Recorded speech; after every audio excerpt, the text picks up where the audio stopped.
Welcome to the League of Women Voters of Snohomish County Forum. We are focusing on candidates who will appear in the 2021 primary election. This forum is for candidates for the City of Edmonds Council Position 1.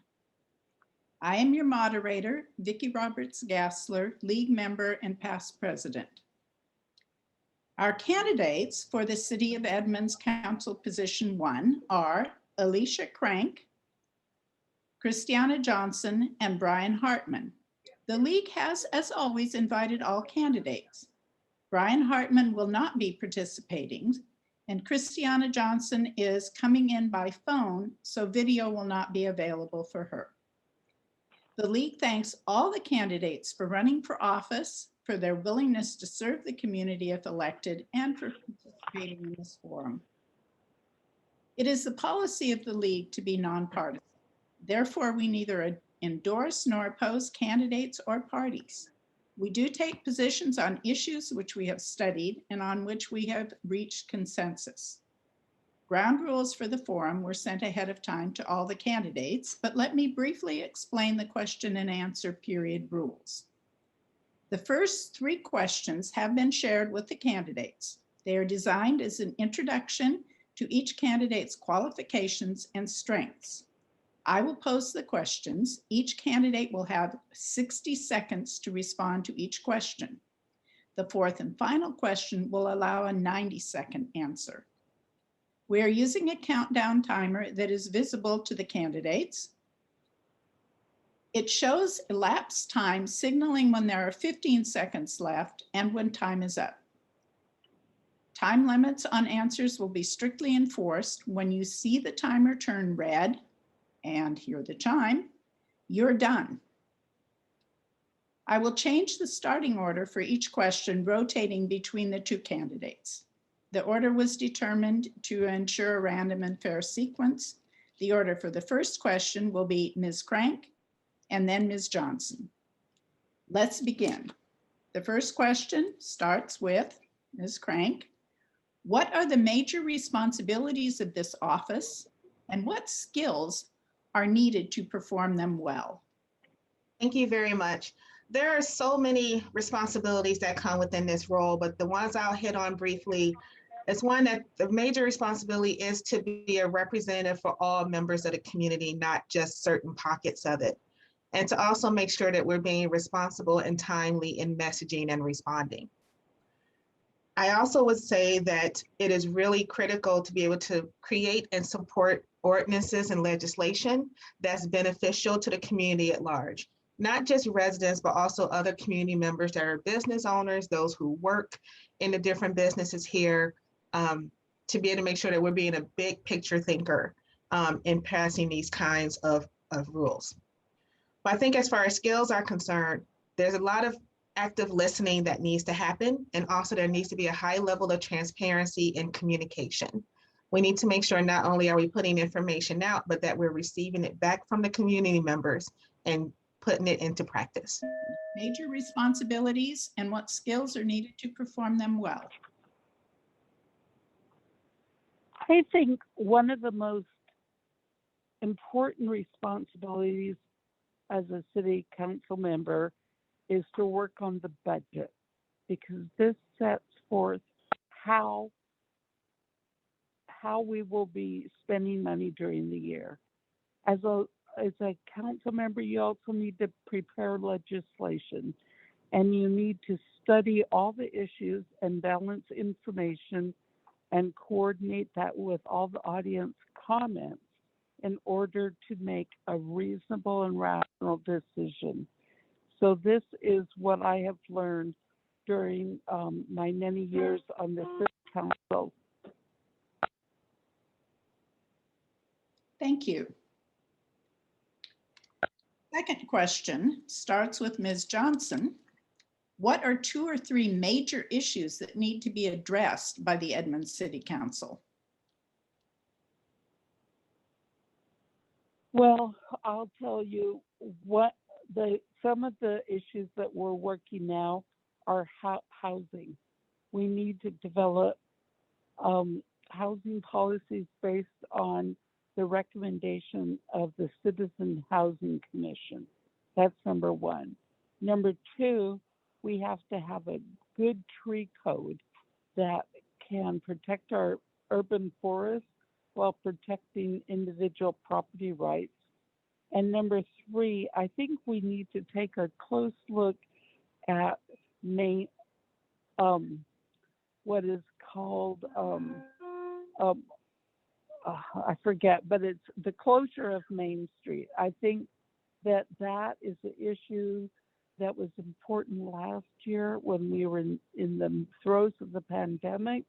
But today the governor has opened the state, and we no longer need to have those restrictions. Thank you.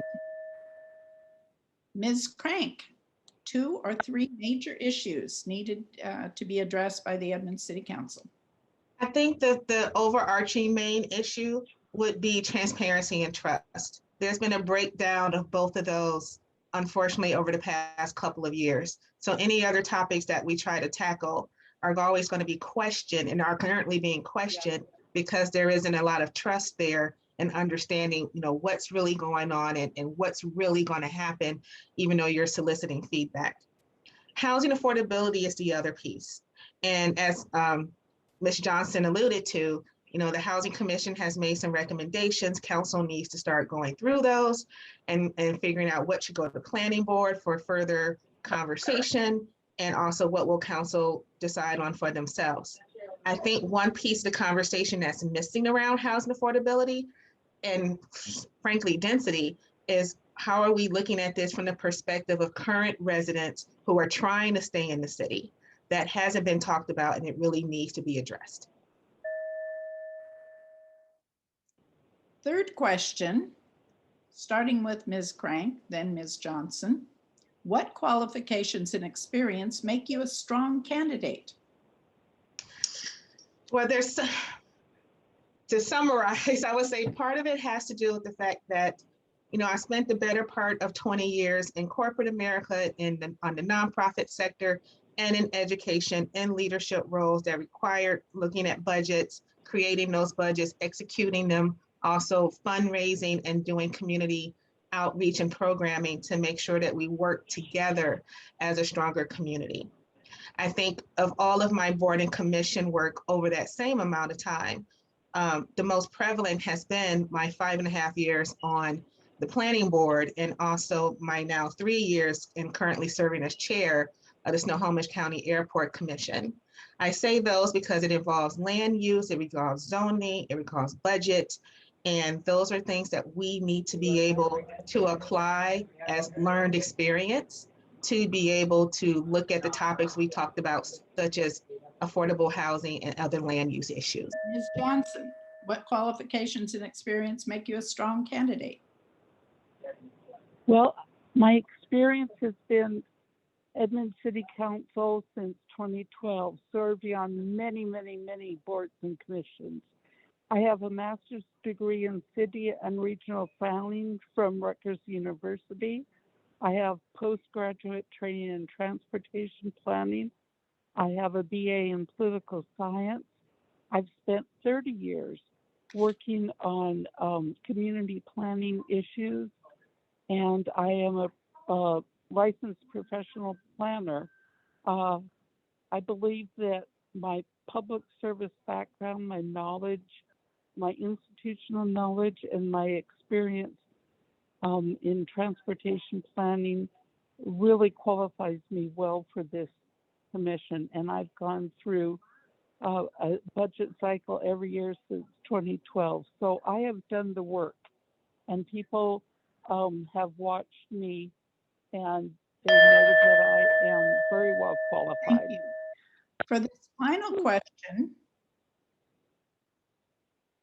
you will have 90 seconds to answer.